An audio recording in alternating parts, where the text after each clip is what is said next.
Justin, how are you feeling today?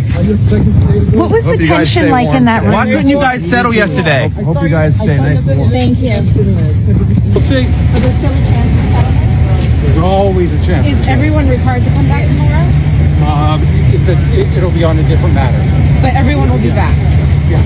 When will you resume settlement conversations? I don't know that we will.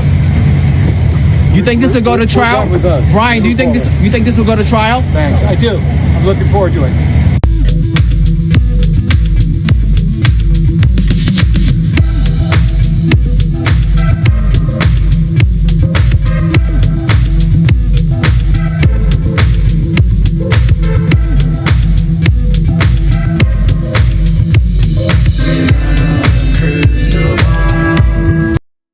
Justin, how are you feeling today? What was the atmosphere like in the room? Was it tense? Why weren't you able to settle things yesterday? I hope you all stay. Is there still a chance for resolution? There's always a chance, no matter how small. Is everyone required to return tomorrow? It will be regarding a different matter, but everyone is expected back. When do you anticipate resuming proceedings? I don't know the exact time. Do you think this matter will eventually go to trial, Ryan? Do you think it will reach trial?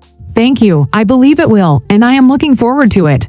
Now, picture this scenario. You are an employee who has tendered your resignation and are about to leave your job. Before you walk out the door, your employer asks you to surrender a company-issued phone. Up until this moment, the employer had no official policy restricting personal use of the device.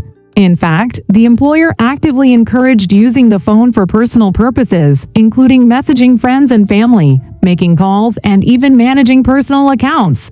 When you explained that you wanted to retain your existing phone number, they even facilitated porting your number over to the company network and agreed to cover all monthly fees. Everything seemed cooperative. Then, the day before your departure, you are summoned to the office unexpectedly. You have already resigned. Without warning, the company confiscates your phone and laptop. They perform a digital forensic sweep on both devices to investigate whether you have taken any sensitive information, misused company data, or acted against their interests. All of this is presented under the guise of self-protection, as though they are merely safeguarding the company, but you are completely unaware that these actions will set in motion events that could upend your life entirely. While preparing to leave, the employer's chief of staff tells you that your phone can be transferred to a new device, but only if you visit the service provider's store. For this transfer, they require your passcode. You provide the passcode with the understanding that it will only be used for the phone transfer. You spend 4 hours at the store waiting, but the transfer never occurs. In fact, it never happens at all. Months later, the entirety of the phone's data, including personal messages, photos, videos, and attachments, ends up in public circulation. This scenario actually happened in the case of Genable. A motion is now being prepared in which the involved company, Wayfair, will be able to formally address the seriousness and illegality of how the evidence was collected. Not only was data taken from the employee's phone without consent, including private messages stored in personal iCloud accounts, it was subsequently handed over to a third party who had a personal conflict with one of the company's clients. Once this data was transferred, every private communication, file, and piece of personal information was effectively in the hands of someone with potentially malicious intentions. From this massive data set, only selected messages were extracted and presented in a manner that could make certain individuals appear malicious, dishonest, or otherwise guilty, while omitting context that would clarify the full situation. The subpoena used to access this data was issued through litigation that sued no one, with no judge involved in authorizing the process, and the employer handed it over with no accountability. The employee and anyone else affected were completely unaware. Until recently, the full scope of this intrusion was unclear. It was understood that it was wrong to access the phone, and that there were California privacy laws prohibiting such activity. Under California Penal Code 502, which is the Comprehensive Computer Data Access and Fraud Act, knowingly accessing a computer system, network, or device without permission to copy or use the data is considered hacking.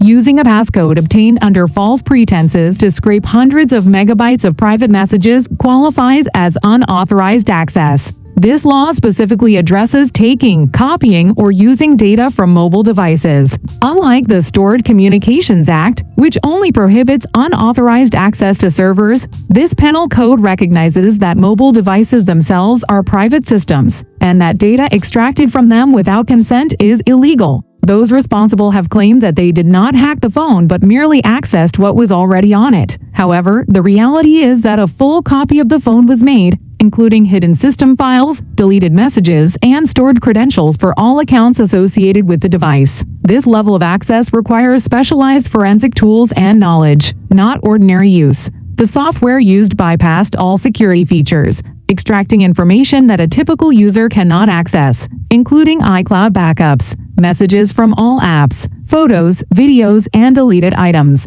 as well as app data from programs that normally prevent backups, such as WhatsApp, Signal, and Snapchat. Even location history, including GPS data automatically recorded by the phone, was accessible.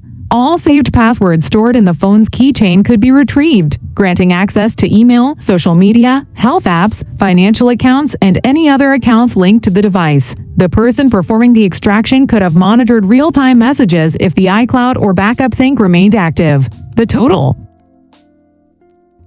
data extracted consisted of hundreds of thousands of messages, thousands of photos and videos, and numerous attachments.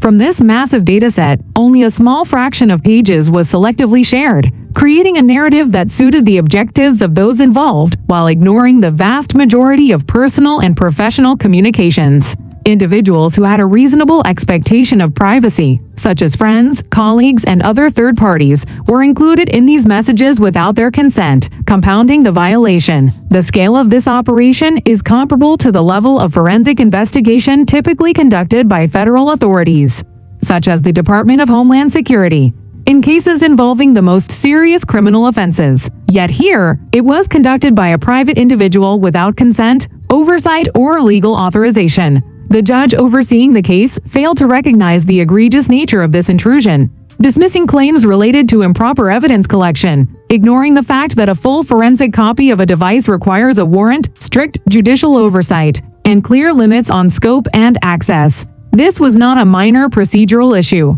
This was a full-scale invasion of privacy, with years of sensitive communications exposed to parties with no legal right to see them. Employees whose messages and information were included without consent were directly affected, whether they were still employed or had left the company. The potential legal consequences are significant, yet criminal charges do not appear to have been pursued. Forensic experts understand that extracting a full mobile device, messages, attachments, deleted items, app data, location history, and keychain credentials, without explicit permission effectively dismantles someone's digital life. Such actions cannot be considered minor or routine, and require explicit legal authority. Allowing legal cases to proceed using evidence obtained through these methods rewards the perpetrators and undermines fundamental privacy protections. The depth, scale, and invasiveness of this extraction make it not just a civil matter, but a criminal issue. Any individual whose data has been handled in this manner deserves justice. Future legal actions must consider the illegality of the data collection, the invasion of privacy, and the potential criminal liability. The extraction involved real-time data, backups, deleted content, personal communications, location information, and private account credentials. The legal system failed to prevent this and failed to protect the rights of all affected parties, allowing private communications and personal information to be exploited without accountability. Professionals trained in forensic data analysis recognize the magnitude of this operation. It is equivalent to procedures used by law enforcement when investigating the most serious criminal cases. The mishandling, selective disclosure, and public exposure of the data constitute a severe breach of privacy.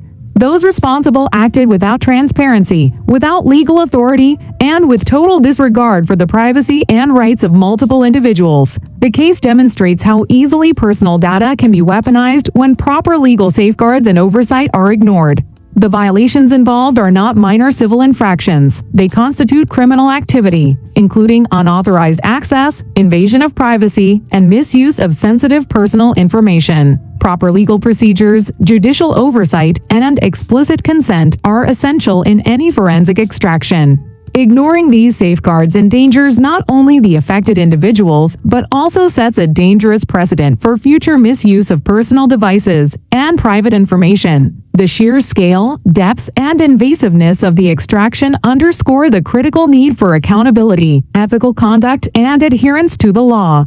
Individuals affected by such breaches must have avenues to pursue justice, and those responsible must be held accountable for the full range of civil and criminal violations involved in this extraordinary invasion of privacy.